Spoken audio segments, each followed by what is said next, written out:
To our channel, welcome to Amy's channel. आज मैं reading कर रही हूँ कि आपके पर्सन को आपसे क्या चाहिए। ये नो कांटेक्ट का है और इसमें कोई भी हो सकता है, ex husband, ex partner, crush भी हो सकता है जिसको आपसे आज तक आपका कांटेक्ट यानी कि इतनी बातचीत नहीं हुई हो, कम्युनिकेशन इतनी ना हुई हो। और इसके अंदर कोई जेंडर स्पेसिफिक नहीं है, मेल टू मेल है और फीमेल टू फीमेल भी है और ऑपोजिट भी हो सकते हैं। जो चीज़ रेजोनेट करे उसको लीजिएगा। कोई ये आपके लिए हार्ड एंड फास्ट नहीं है, कोई फोर्सली नहीं है, क्योंकि देखें जो चीज़ आपसे रेजोनेट करे उसको लें, जो चीज़ ना करे उसको लेट देम गो, क्योंकि वो आपके लिए नहीं है। अच्छा, मैं सिर्फ एक ही टैरो कार्ड यूज़ कर रही हूँ, द क्रिस्टल पावर टैरो। ये और बहुत खूबसूरत हैं, ये इनके कार्ड हैं। और उसके अलावा मैं यूज़ करूँगी अर्थ मैजिक के कार्ड, ये ऑरिकल है। तो सिर्फ ये जर्नल रीडिंग है, पिका कार्ड रीडिंग नहीं है। तो देखते हैं आपके पर्सन को आपसे क्या चाहिए, क्या चाहते, क्या है वो, उनका मेन चीज़ क्या है। मैं आप लोगों के सामने शफल कर रही हूँ क्योंकि ये ना हो कि मैंने मिक्स की है।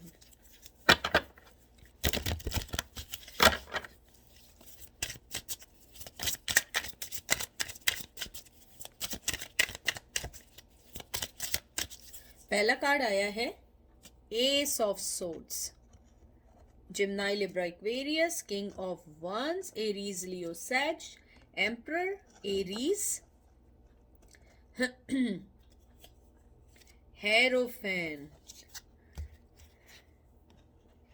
तो जितना हेरोफेन आया है यानी कि टॉरस, अर्थ एनर्जी है।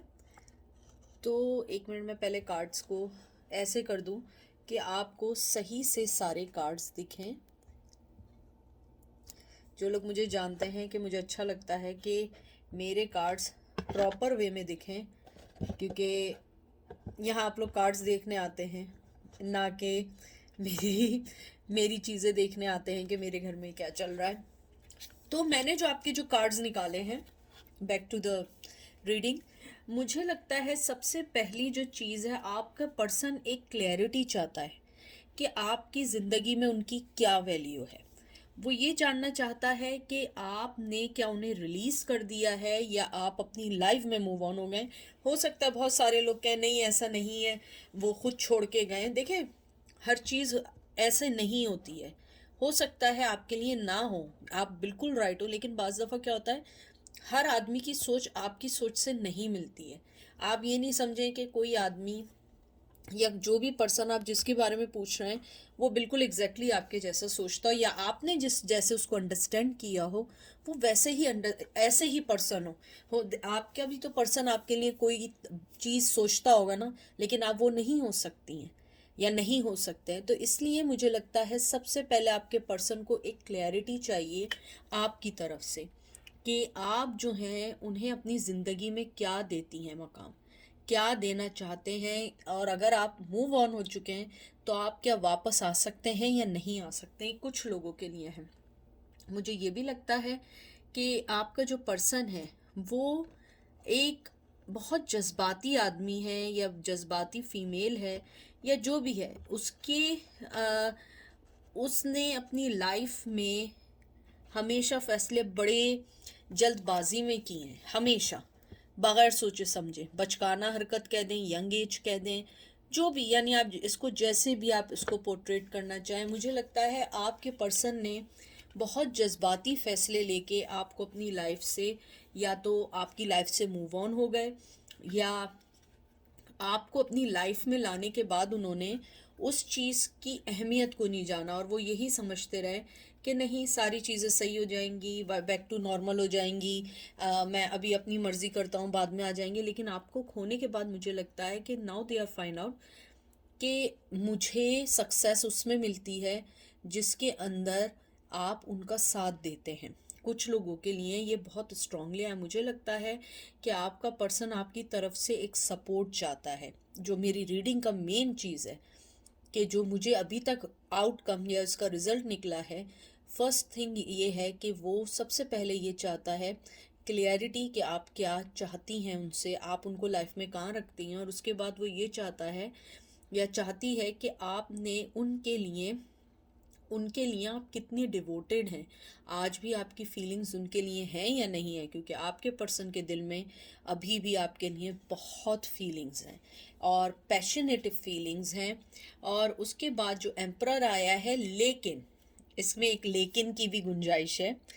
लेकिन आपका पर्सन की जो मार खाता है या जो उसकी नेगेटिव बात है, जैसे हम लोग हमेशा कहते हैं ना कि ये उसकी नेगेटिव बात है या उसकी मार खा जाता है, तो मुझे लगता है कि आपका जो पर्सन है वो थोड़ा सा स्टबन है, थोड़ा नहीं कुछ ज़्यादा ही स्टबन है। वो एक अपने आप को इन पावर समझता है, वो चाहता है चाहे वो मेल हो या फीमेल हो, वो चाहता है हर चीज़ उसके मुताबिक चले। यानी कि वो जैसे अपनी लाइफ में कहते हैं ना कि स्ट्रक्चर बना लेते हैं। देखें, कुछ हम लोग होते हैं कि हर चीज़ में मोल्ड हो जाना, कि चलो लाइफ ने ऐसा किया हम ऐसे हो जाते हैं, चलो ये है ये नहीं होता है, कॉम्प्रोमाइज़ कर ले लाइफ में करते हैं। आपके पर्सन ने एक स्ट्रक्चर बनाया हुआ है, जैसे कहते हैं ना जैसे एक बॉक्स होता है। फॉर एग्जांपल ये बॉक्स कह रही हूँ कि ये बॉक्स में जो फिट होगा वो पर्सन मेरे साथ मेरी ज़िंदगी में चलेगा, और आंखें बंद कर ली हैं, उसे नहीं फ़र्क पड़ता कौन अच्छा कर रहा है कौन बुरा लगता है। तो आपका पर्सन आपसे ये कहना चाहता है कि उसका रिलेशनशिप जो है ना बड़ा स्ट्रक्चर्ड है। उसने अपनी ज़िंदगी में जो भी पर्सन को कोई मकाम देना है वो उसको स्ट्रक्चरली तौर पे देखता है। फॉर एग्जांपल अगर मेल है तो वो फीमेल को देखता है। फॉर एग्जांपल, ये एग्जांपल है, ये मैं कोई आप लोगों को इन्फोर्स नहीं कर रही हूँ कि मेरी बीवी में ये होना चाहिए, घर भी देखे, जॉब भी देखे, बच्चे भी देखे, मेरे पेरेंट्स की भी खिदमत करे। और अगर कोई फीमेल है वो ये सोचती है मेरा मेल जो है या मेरा हस्बैंड जो है वो मेरी भी केयर करे, मेरे बच्चों की भी करे। यानी कि ये एक स्ट्रक्चर है। ठीक है, बाज़ स्ट्रक्चर मियाँ बीवी के या रिश्तों के ऐसे होते हैं कि यार कोई भी हम कॉम्प्रोमाइज़ करेंगे, इट्स ओके, आज उसने कुछ नहीं किया आज मैं कर लेता हूँ, या मैं आज वो बिज़ी है तो मैं कर लेती हूँ, इस टाइप का उसका स्ट्रक्चर नहीं है। उसका स्ट्रक्चर है एक फिक्स, कि जो इस चीज़ में होगा वो फिक्स हो जाएगा और मैं उसके साथ होऊंगा। तो वो आपसे यही कहना चाहता है कि मैं एक बहुत पावरफुल और सॉलिड स्ट्रक्चर में बंधा हुआ हूँ। उसका जो कहते हैं ना उसकी अपब्रिंगिंग ऐसी हुई है, उसकी अपब्रिंगिंग ऐसी हुई है कि वो उसके जहन में एक बना हुआ है, चाहे वो मेल है या फीमेल है, कि औरत अगर हो तो ऐसी हो, मेल अगर हो तो ऐसा हो, वरना वो अपने आगे चले जाता है, क्योंकि वो बचपन से ऐसे ही माहौल में पला बड़ा है। और आप जो है एक फ्री स्पिरिट है, मोहब्बत देने वाले। आई एम सॉरी, मैं कुछ ज़्यादा इसलिए बता रही हूँ क्योंकि मुझे मैसेजेस बहुत ज़्यादा आ रहे हैं। मुझे लगता है आपका पर्सन आपको ये कहना चाहता है या वो आपसे ये चाहता है कि तुम मेरे बनाए हुए स्ट्रक्चर या मेरी बनाई हुई लाइफ में फ़िक्स हो जाओ, और मैं इसी चीज़ के साथ चल सकता हूँ, मैं चेंज नहीं हो सकता हूँ। मेरे पास तुम्हारी फीलिंग्स हैं, सब कुछ है, लेकिन मैं चेंज नहीं हो सकता हूँ। उसके बाद आपका आया है फॉरन हेरोफिन। एम्प्रर के बाद दोनों हेरोफिन आया है, और ये भी बहुत मेजर आर्काना है और ये भी बड़ा स्टबन है। दूसरी तरफ एक पैशनेटिव शहजादा है, तो दूसरी तरफ एक हेरोफिन, एक अर्थली कहते हैं ना एक प्रिस्ट काइंड ऑफ नेचर है। यानी कि वो उसने अपने दरमियान ना एक कहते हैं ना कि उसने अपने आप को मोल्ड नहीं कर सकता, उसकी लाइफ टफनेस है।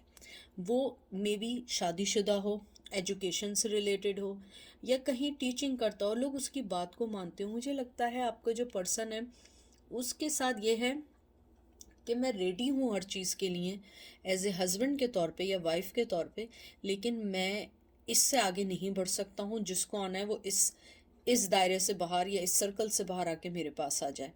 तो मुझे लगता है आपका पर्सन आपसे ये कहना चाहता है कि मैं ओवर ड्रामेटिक पर्सन नहीं हूँ, मैं वही करता हूँ जो मुझे सही लगता है। मुझे पता है कि तुम मेरे बनाए हुए सांचे को एक्सेप्ट या स्ट्रक्चर को एक्सेप्ट नहीं कर पाते हो, तो मैं इसमें कॉम्प्रोमाइज़ नहीं कर सकता हूँ। आपका पर्सन के साथ है वो कॉम्प्रोमाइज़ नहीं कर सकता है। उसकी मेन जो मुझे नेगेटिविटी दिखी है, एक वो कॉम्प्रोमाइज़ नहीं कर सकता है, और दूसरा उसके साथ क्या है वो एक बनाए हुए स्ट्रक्चर में है। वो एक स्टबननेस भी कह सकते हैं, यानी बनाया हुआ स्ट्रक्चर आप उसको ऐसे भी ले लें कि वो एक उसकी इर्द गिर्द एक स्टबर्ननेस है, हो सकता है अपने पेरेंट्स का या अपनी फैमिली का बड़ा लाडला हो, या हमेशा उसे एडमिरेशन मिली हो लाइफ में, तो वो मोल्ड नहीं हो सकता, उसे हमेशा सुपियोरिटी चाहिए, इन्फियोरिटी को वो अपने पास आने नहीं देता।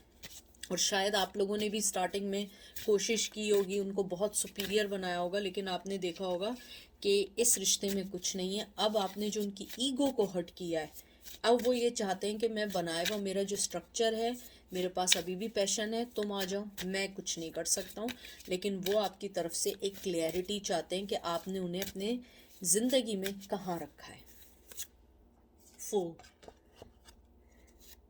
3 of source, Gemini, Libra, Aquarius and temperance, दोनों बहुत स्ट्रॉन्ग, बल्कि ये दोनों भी मेजर आर्काना है। और मैं हमेशा एक बात कहती हूँ, मेजर आर्काना मतलब होता है कि एंजल आपसे कहना चाहते हैं, एंजल आपसे ये कहना चाहते हैं आपका पर्सन न्यू बिगिनिंग ज़रूर चाहता है, लेकिन वो थर्ड पार्टी में है, यानी कि उसकी लाइफ में कोई और फीमेल है या मेल है या मदर है या ट्रेडिशन है या उसका बनाया हुआ अपने लिए, कहते हैं ना एक स्ट्रक्चर, कानून, या अपना बनाया हुआ, यानी मुझे इसको एक्सप्लेन करना नहीं आ रहा कि मैं कैसे आप लोगों को बताऊं।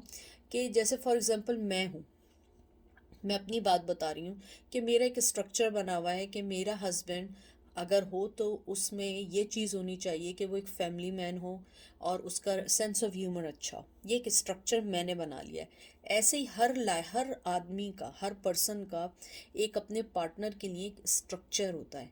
तो ऐसे ही आप लोगों का जो पर्सन है वो न्यू बिगिनिंग चाहता है और वो आपके साथ स्ट्रांगली चाहता है, और मुझे इस बात से क्लैरिटी हो गई। लेकिन उसके साथ मसला क्या है, उसकी लाइफ में थर्ड पार्टी है, चाहे वो कोई भी चीज़ हो, चाहे वो कोई बनाया हुआ, उसका अपना बनाया हुआ नियम हो, या उसके बनाया हुआ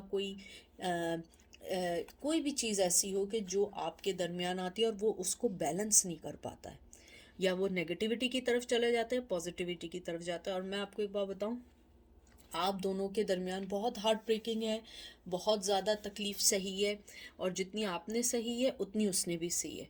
और मैं आपको एक बात बताऊं, मुझे बहुत स्ट्रॉन्ग मैसेज आया कि आपके पर्सन कहना चाहता है कि ये नहीं समझो कि I can see anything, I see everything, whatever are you going, वो सब जानता है। और वो प्रिटेंड करता है उसे नहीं पता। मुझे लगता है उसे आपकी तरफ से हिडन जो है आपके ऊपर उसकी नज़र है, वो चेक करता है आप क्या करती हैं, कहाँ जाते हैं, किसके साथ हैं, चाहे वो सोशल मीडिया हो या कुछ भी हो।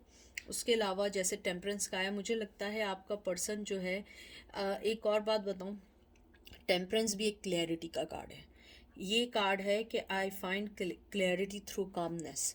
आप अगर इसमें देखिए, देखिए नीचे क्या लिखा हुआ है, यही लिखा है ना, ये देखें, ये पढ़ें। मैं आपसे उस वक्त से कह रही हूँ कि वो क्लैरिटी चाहता है, उसे आपसे क्लैरिटी चाहिए कि आपने उसे अपनी लाइफ में कहाँ रखा हुआ है, और आपने अपनी लाइफ में उसे क्या मकाम दें अगर वो सब कुछ छोड़ के आ जाएं, क्योंकि उनके लिए छोड़ के आना इजी नहीं है। हो सकता है आपके लिए इजी हो, उनके लिए इजी नहीं है। मैं लास्ट कार्ड निकाल लेंगे करंट फीलिंग पे, कि वो तो जो चाहते हैं वो तो आपको समझ आ गया है। आपसे स्पेशली वो एक क्लैरिटी चाहते हैं अपने और उनके रिश्ते की। और एक कार्ड करंट फीलिंग का निकाल ली, page of pentacles, I open to opportunity for personal growth. देखें क्या है। मुझे लगता है कि आपका पर्सन जो है उसके साथ सबसे जो पेज ऑफ पेंटिकल जो आया है, मुझे लगता है वो आपको अपनी लाइफ में एक छोटा सा मकाम तो देना चाहता है, आगे भी बढ़ना चाहता है, लेकिन टू बी फ्रैंक आप एग्री नहीं होंगे। हो सकता है वो आपको सिर्फ एक झूठा सा कोई वादा कर दे, या कोई छोटी सी ऑफ़र कर दे, या मिलने को कह दे, या कोई भी चीज़ दे दे, मुझे नहीं लगता। मुझे लगता है उनकी करंट फीलिंग आपके लिए ये है कि वो आपको कोई चीज़ देना चाहते हैं। कोई गिफ्ट हो सकता है, कोई वाइब्स हो सकती है, इवन दो मैसेज हो सकता है जो आपके लिए कीमती हो। मुझे लगता है जो मेरे व्यूवर्स हैं वो मटीरियलिस्टिक नहीं है। आप लोगों को अपनी लाइफ में सबसे अच्छी मोहब्बत लगती है, बहुत चीज़ें अच्छी लगती हैं। और अगर आप लोग, कुछ लोग आप में से डिवोर्स से गुज़र रहे हैं इन दिनों, मुझे लगता है आपके पर्सन की मेन वजह यही है कि वो आपको ये समझते हैं कि आप उनके स्ट्रक्चर में फिट नहीं होते। मुझे बहुत स्ट्रांगली मैसेज आया कि अगर आप में से कोई डिवोर्स के दौर में गुजर रहे हैं या हाल ही में डिवोर्स हुई है किसी की, वो ये समझते हैं कि आप उनके स्ट्रक्चर या उनकी लाइफ या उनके बनाए हुए नियम के मुताबिक अपनी लाइफ में सही नहीं फिट कर सकते। अब देखते हैं एंजल आपको क्या मैसेज देते हैं। बहुत स्ट्रॉन्ग मैसेज आया है। Harmony music,